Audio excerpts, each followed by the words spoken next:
Welcome to the place where fear finds you. So sit back, put on your headphones, and remember some stories don't end when the video does.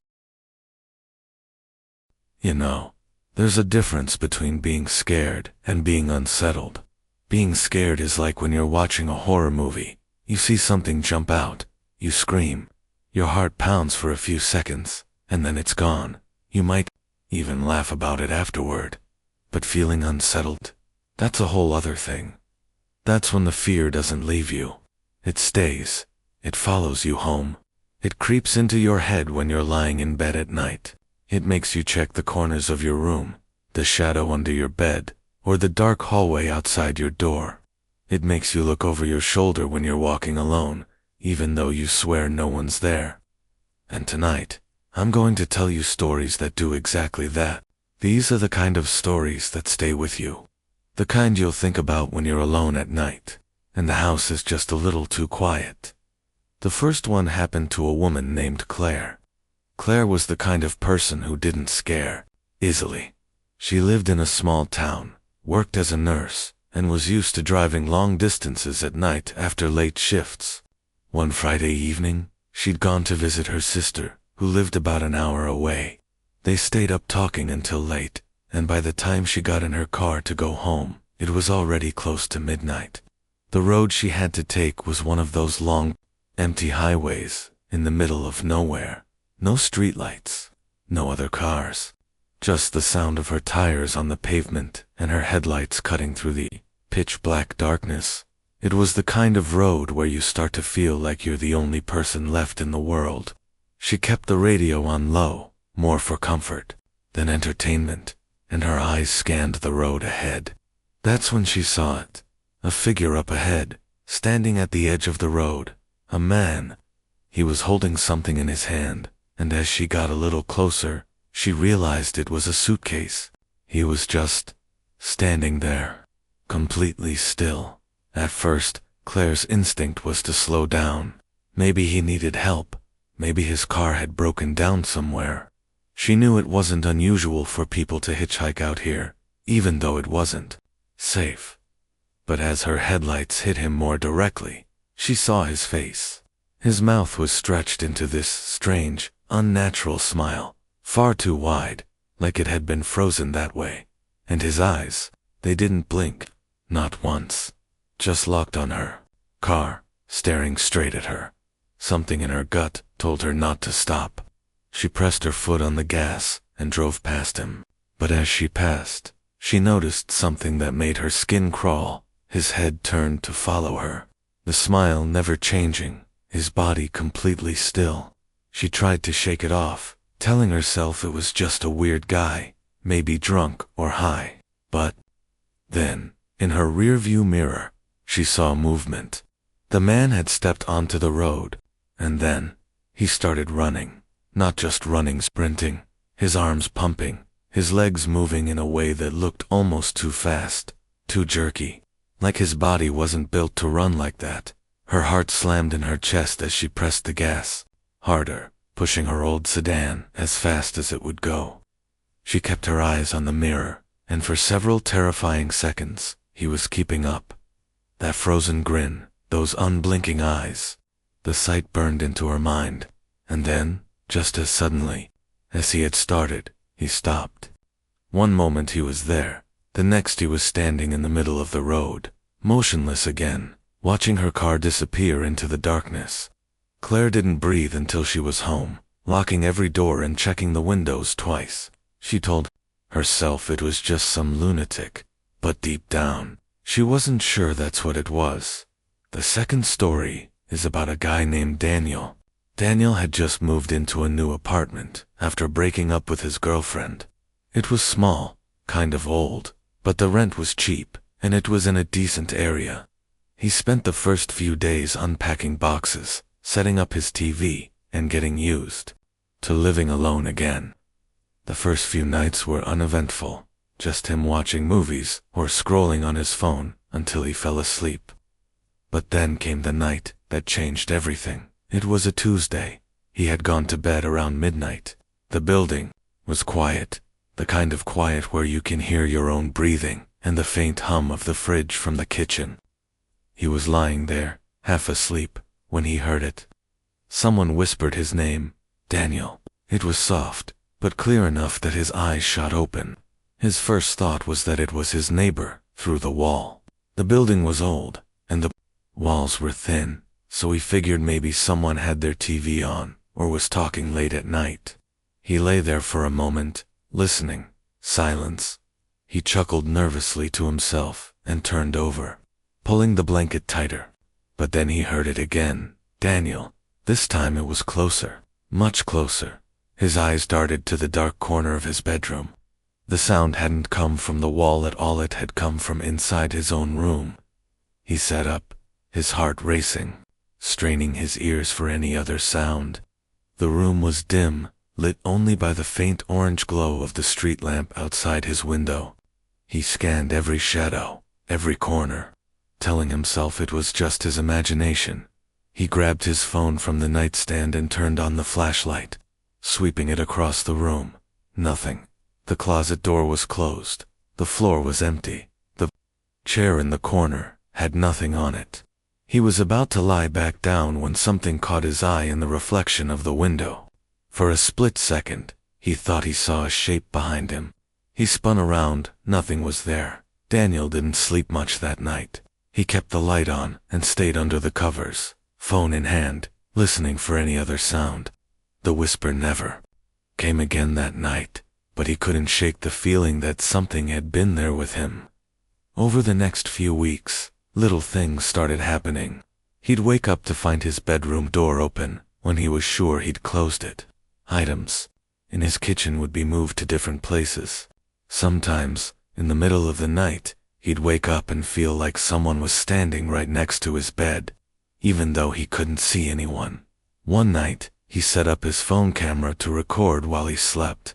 He didn't expect to catch anything, but when he checked the footage the next morning, his stomach dropped. At around 3:14 a.m., the camera picked up the faint sound of breathing. Slow, deep breathing, like someone standing right over the microphone. And then, a whisper, "Daniel." The voice was so close, it made the speakers crackle, but the camera showed nothing, just him, lying in bed, still asleep. That was the night Daniel started sleeping on his couch, with the lights on, and the bedroom door locked. But deep down, he had the sickening feeling that a locked door wouldn't make much of a difference. The third story comes from a hiker named Sam. Sam was the kind of guy who loved being outdoors, away from the noise of the city. He would often go hiking with his friends, camping in remote places just to feel that sense of adventure. On this trip, they were deep in the mountains, the kind of place where the only sounds you hear are the wind in the trees and the crunch of your boots on the ground. The weather had been colder than expected, and a light snow had fallen overnight, covering everything in a thin white layer that sparkled under the morning sun. It should have been peaceful, but instead, it felt strangely still. Even the birds seemed quiet. At some point during their hike, Sam and his friends got separated. He wasn't too worried at first. He knew the area pretty well, and they had agreed to meet back at camp before sunset. He kept walking, enjoying the solitude, when he noticed something strange on the trail ahead. There were footprints in the snow. They were clearly human-shaped, but the toes were too long, too thin, and ended in sharp points, almost like claws. He crouched down to get a better look. The weird part was, they were fresh. The snow hadn't even started to melt in them yet. Curiosity got the better of him, and he decided to follow the prints. They wound deeper into the forest, leading him away from the main trail. At first, they seemed random, zigzagging between trees, but after about 10 minutes, Sam felt an uneasy shiver crawl up his spine. Something about the way the prints were laid out seemed off. He stopped walking and looked behind him, and that's when he noticed something terrifying. The prints didn't just go forward, they were behind him too. The same strange, clawed prints, perfectly matching his own steps, as if whatever had made them had been following him, step for step, the whole time. The realization made his skin prickle. He scanned the trees, his eyes darting into the shadows between the trunks. Nothing moved. The forest was silent, but it was a heavy kind of silence, like something was holding its breath. Sam decided to head back toward camp, walking faster now, his eyes locked on the trail ahead. Every few seconds, he glanced over his shoulder, half expecting to see something dart behind a tree. When he finally reached a more open part of the trail, he stopped and looked back one last time. The strange footprints were gone. All that was left in the snow were his own. He told his friends about it later, but they just laughed it off. Still, every time Sam hikes alone now, he can't shake the feeling that something is keeping pace with him, just out of sight.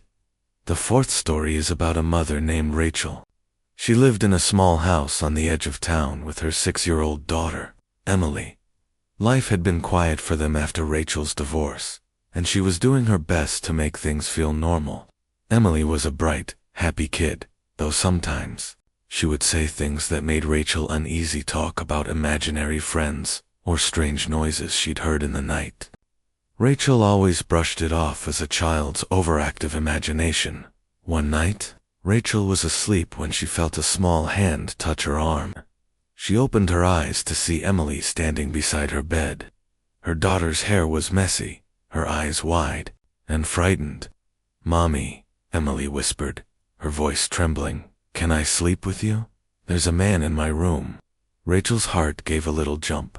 She sat up quickly, glancing around her dark bedroom before pulling Emily into her arms. "What do you mean, sweetheart? What man?" she asked gently. Emily pointed toward the hallway. "He was standing by my closet, just looking at me." Rachel tried to stay calm. She told herself it was probably just a bad dream. She carried Emily back to her room, turning on the light. The closet door was closed, the room empty. She even checked under the bed, but there was nothing there. "See? No one's here," she said, tucking Emily back under her blankets. Emily nodded, though she still looked uneasy. Rachel kissed her forehead and went back to her own bed, telling herself it was nothing. When she woke up the next morning, she noticed something strange on the floor. Tiny muddy footprints. They started at the front door, went down the hallway, and ended right at Emily's bed. Rachel froze, her mind racing. The front door had been locked all night. She checked it again, and the lock was still in place. But the footprints were real, small, bare, and muddy. She followed them back to the door, her stomach tightening. They didn't come from outside. They started at the door, as if whoever or whatever had made them had just appeared there. She never told Emily what she saw, but that night, Rachel slept in her daughter's room, and she made sure the closet stayed closed. The fifth story happened to a guy named Mike, who worked night shifts at a gas station off the highway. It was the kind of job where you saw all kinds of people, truckers, travelers, the occasional drunk who wandered in after midnight. Mike had been working there for a couple of years, and nothing much ever surprised him anymore. But one night, at around 3 a.m., the bell above the door jingled, and a woman walked in. She was pale, her clothes dirty, her hair tangled. She didn't say a word.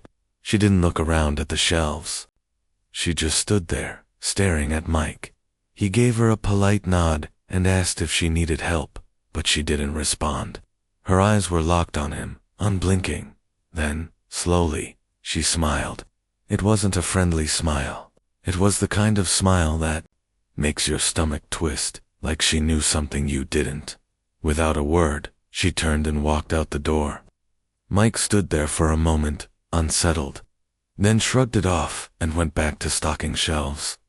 10 minutes later, the bell above the door jingled again.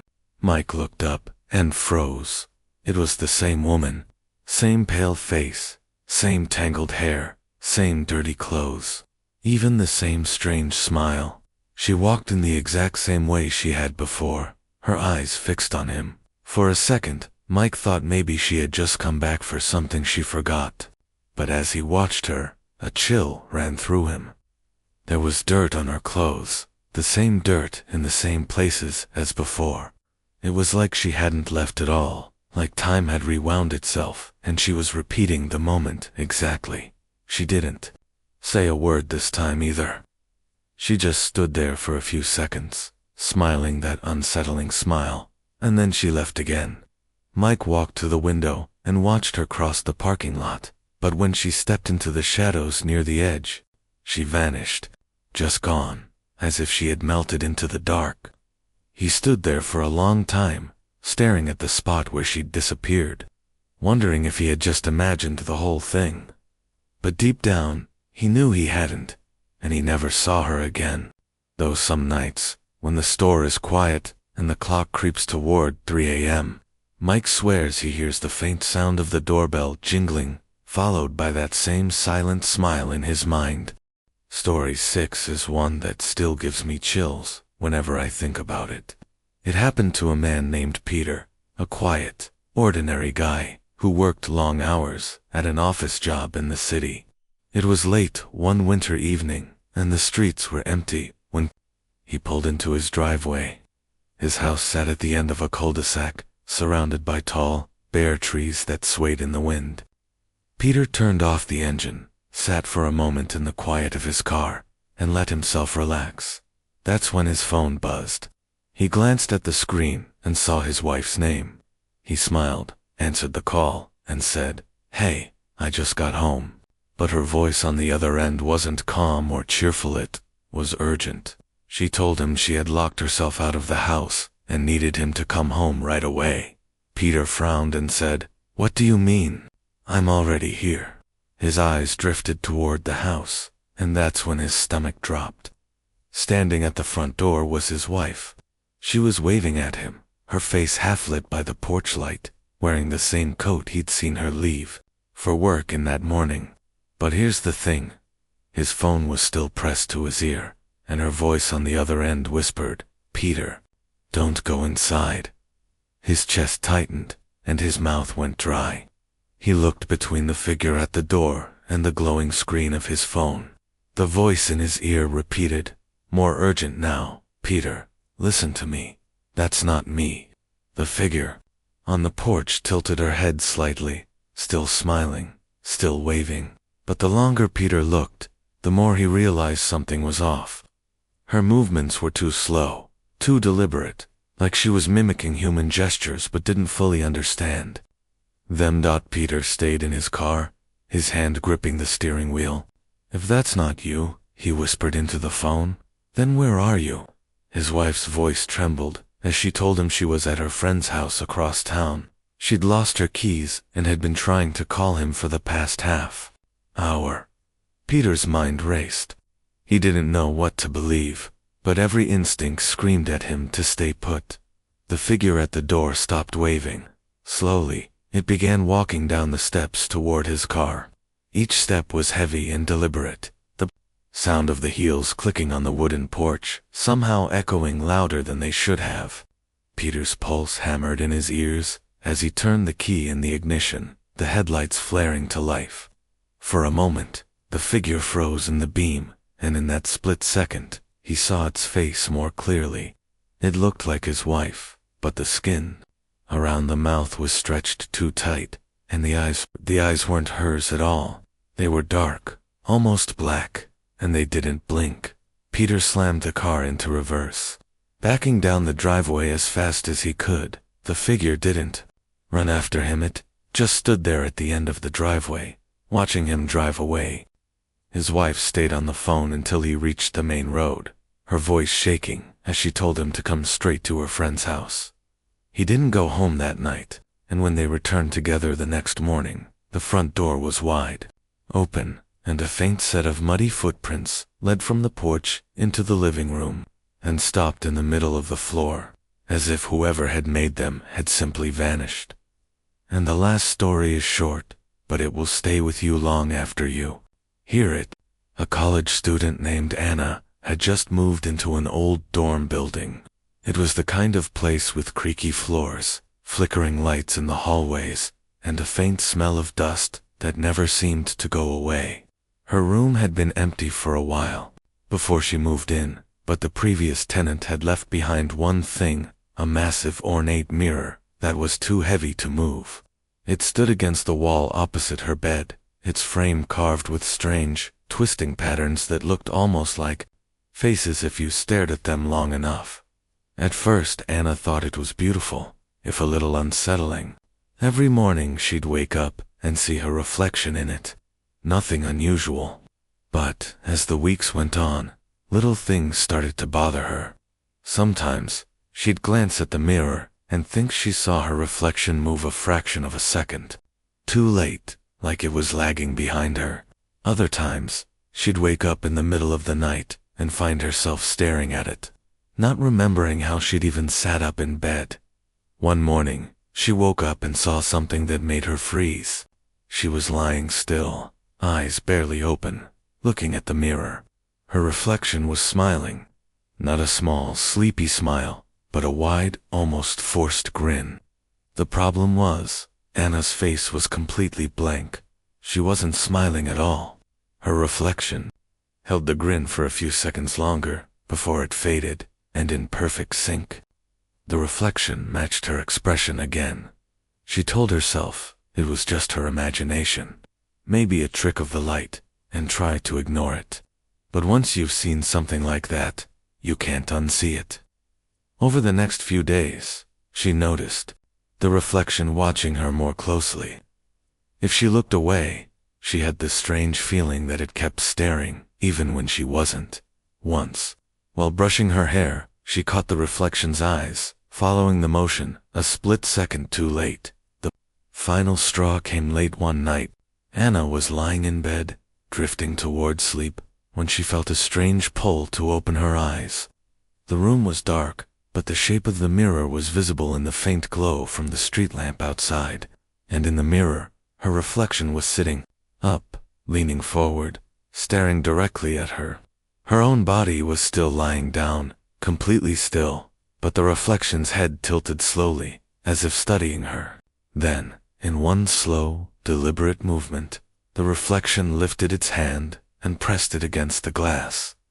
Anna couldn't move. She could barely breathe. She shut her eyes tight, telling herself over and over that it wasn't real. When she finally opened them again, the reflection was back to normal. She covered the mirror with a blanket the next morning and tried to forget it. But sometimes, at night, she swears she hears the faint sound of fingernails scraping against the glass from underneath the blanket. So there you have it, 7 true unsettling stories. I'm not here to tell you what to believe. Some people will say these are just coincidences, tricks of the mind, or overactive imaginations. But I will tell you this, fear doesn't always knock on your door. Sometimes, it's already sitting quietly inside your house, or in your reflection, or waiting in the shadows for the moment you finally notice it. And once you do, it's already too late.